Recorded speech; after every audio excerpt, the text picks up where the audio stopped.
আর পূর্ব মেদিনীপুরে শিশির অধিকারী সভার পরই বিজেপির কর্মী সমর্থকদের বাড়িতে ভাঙচুর চালানোর ঘটনা ঘটে। ভূপতিনগর থানা এলাকার অর্জুন নগরে বাড়িতে ভাঙচুর। ঋত্বিক প্রধান আমাদের প্রতিনিধি এই মুহূর্তে রয়েছেন টেলিফোন লাইনে। ঋত্বিক, কারা ভাঙচুর চালালো? দেখো, যেটা বিজেপির তরফ থেকে অভিযোগ করা হচ্ছে যে গতকাল শিশির অধিকারী পরেই কিন্তু যেটা দেখা গেল অর্জুননগর এলাকায়, বেশ কিছু এলাকায় ওখানকার বিজেপি কর্মী সমর্থকরা বিজেপি ফ্ল্যাগ লাগাচ্ছিল বিভিন্ন জায়গায়, এবং তাকে কেন্দ্র করে মূলত তৃণমূলের সঙ্গে তাদের বচসা শুরু হয়। এবং তারপরে এটা অভিযোগ করা হয় বিজেপির পক্ষ থেকে যে গভীর রাতে তাদের যে সমস্ত বিজেপি কর্মী সমর্থক ফ্ল্যাগ লাগাচ্ছিল তাদের বাড়ি লক্ষ্য করে ব্যাপক হারে ভাঙচুর চালানো হয় এবং লুটপাট করা হয়। এতে মোট তাদের 10 জন কর্মী সমর্থকের বাড়ি ভাঙচুর করা হয়েছে বলে এমনই অভিযোগ করা হয়েছে বিজেপির পক্ষ থেকে। যদিও তৃণমূলের তরফ থেকে এই সমস্ত অভিযোগ উড়িয়ে দিয়ে পাল্টা দাবি করা হয়েছে যে এটা বিজেপির অন্তর্কলহ এবং গোষ্ঠী কন্দলের ফসল, তারা বিজেপি যেটা হচ্ছে সেই মাঠের গাড়ি চাপিয়ে তারা রাজনৈতিক ফায়দা লোটার চেষ্টা করছে, এমনই অভিযোগ করা হয়েছে তৃণমূলের তরফ থেকে।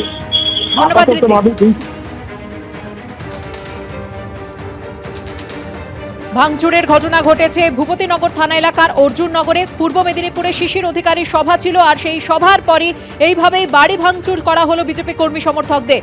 আর তারপরে বিজেপির তরফ থেকে অভিযোগ তোলা হয়েছে তৃণমূল এই বাড়ি ভাঙচুরের ঘটনা ঘটিয়েছে, যদিও সেই অভিযোগ অস্বীকার করেছে শাসক দল। আজ দুপুরেই অর্জুন নগরে যাচ্ছে বিধায়ক সহ বিজেপির প্রতিনিধি দল।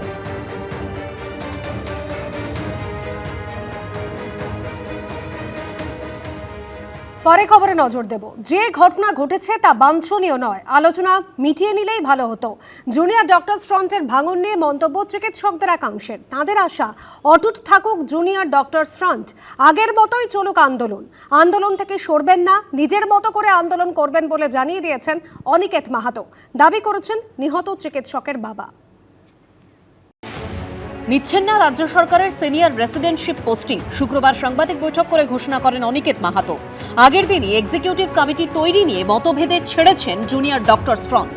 যদি আমি একটা অ্যাবসার্ড পরিকল্পনা করি, একটা আনডেমোক্রেটিক পরিকল্পনা করি, আনলফুল পরিকল্পনা করি, তাহলে আমি যেই বডি তৈরি করি না কেন, যেই কমিটি তৈরি করি না কেন, সেই কমিটিকে দিয়ে আমি যে ধরনের ওয়েস্ট বেঙ্গল অভয়ার ন্যায় বিচারের যে অপূর্ণ ধারা, থ্রেড কালচারের ধারা, রাজ্য সরকারের বিরুদ্ধে একাধিক পদক্ষেপের প্রশ্ন থাকছে, তাহলে সেই অপরিকল্পনীয় ধারা আমি তৈরি করব কিভাবে?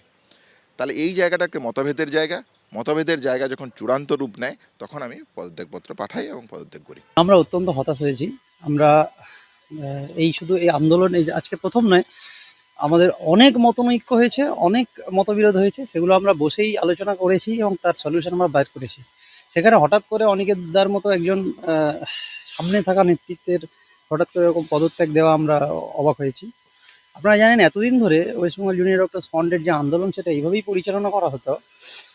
5 জন ট্রাস্টি মেম্বার ছিলেন, সেই 5 জন ছাড়া বাকি আরও যে মেডিকেল কলেজের সবাইকে ইনকর্পোরেট করে আরও বড় কমিটি করা হোক, এটা নিয়ে আমরা সর্বসম্মতিক্রমেই সিদ্ধান্ত নিয়েছিলাম এবং সেইভাবেই আমরা কমিটি ফরমেশন করেছিলাম।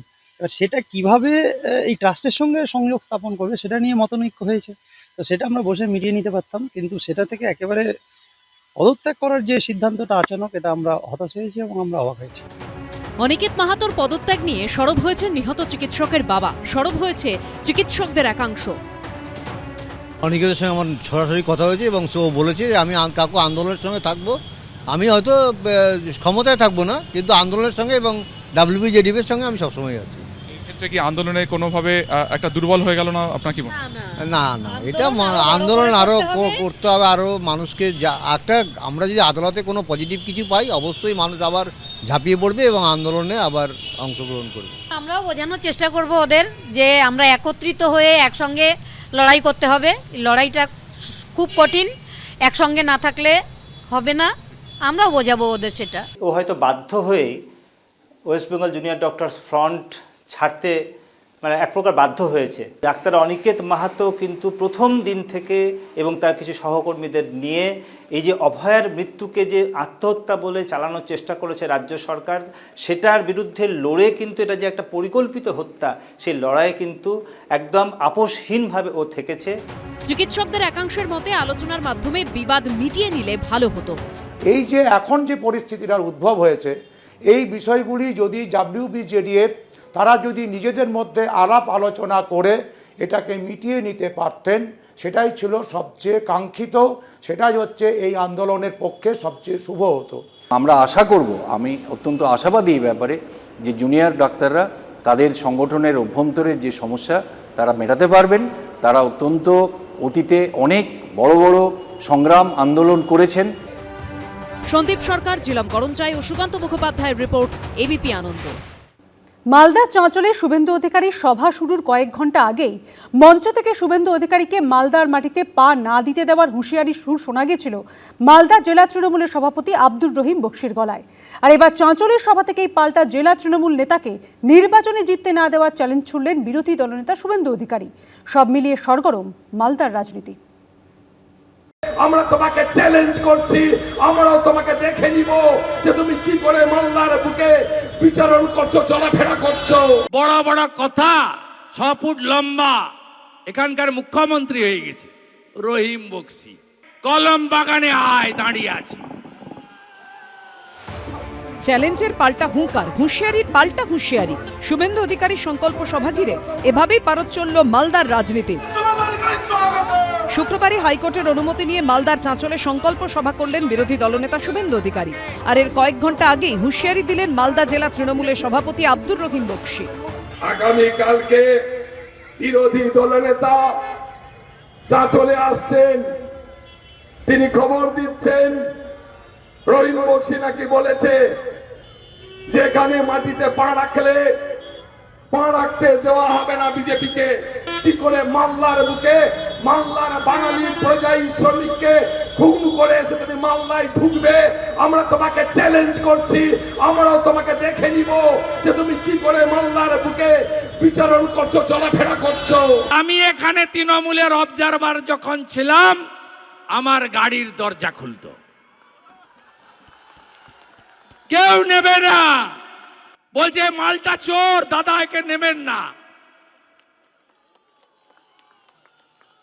1.5 বছর ধরে গাড়ির দরজা খোলে আর বন্ধ করে, যা বাঁহাতে একটা পতাকা ধরিয়ে দে। বড় বড় কথা। আমি বলে গেলাম তৃণমূলের সূর্য যেদিন মধ্য গগনে, সেদিন নন্দীগ্রামে মমতা ব্যানার্জিকে হারানো হলো। মালতীপুরে কে জিতবে আমি জানি না, কিন্তু রহিমকে আমি জিততে দেব না। তবে হুমকি হুঁশিয়ারির সূত্রপাত আরও কিছুদিন আগে। গত বুধবার বিজেপি শাসিত ওড়িশায় কাজে গিয়ে মৃত্যু হয় মুর্শিদাবাদের বাসিন্দা পরিযায়ী শ্রমিক জুয়েল রানার। পরিবারের অভিযোগ ছিল নৃশংসভাবে পিটিয়ে খুন করা হয়েছে বছর 19-এর যুবককে। মৃত পরিযায়ী শ্রমিক জুয়েল রানার সঙ্গেই ছিলেন মালদার বৈষ্ণবনগরের বাসিন্দা আকিউর রহমানও। পরিবারের অভিযোগ তাঁকেও সেখানে বেধড়ক মারধর করা হয়েছে। বললো যে আধার কার্ড দেখাও, তারপরে কি একটা বলেছে, মারধর শুরু করেছে। সুতি থানার যে একটা ছেলে মারা গিয়েছে, এমনভাবে মেরেছে।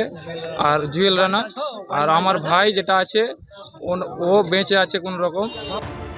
বৃহস্পতিবার ইংরেজ বাজারে তৃণমূলের প্রতিষ্ঠা দিবসের সভা থেকেই এই প্রসঙ্গে সুর চড়ান মালদার জেলা তৃণমূল সভাপতি আব্দুর রহিম বক্সি।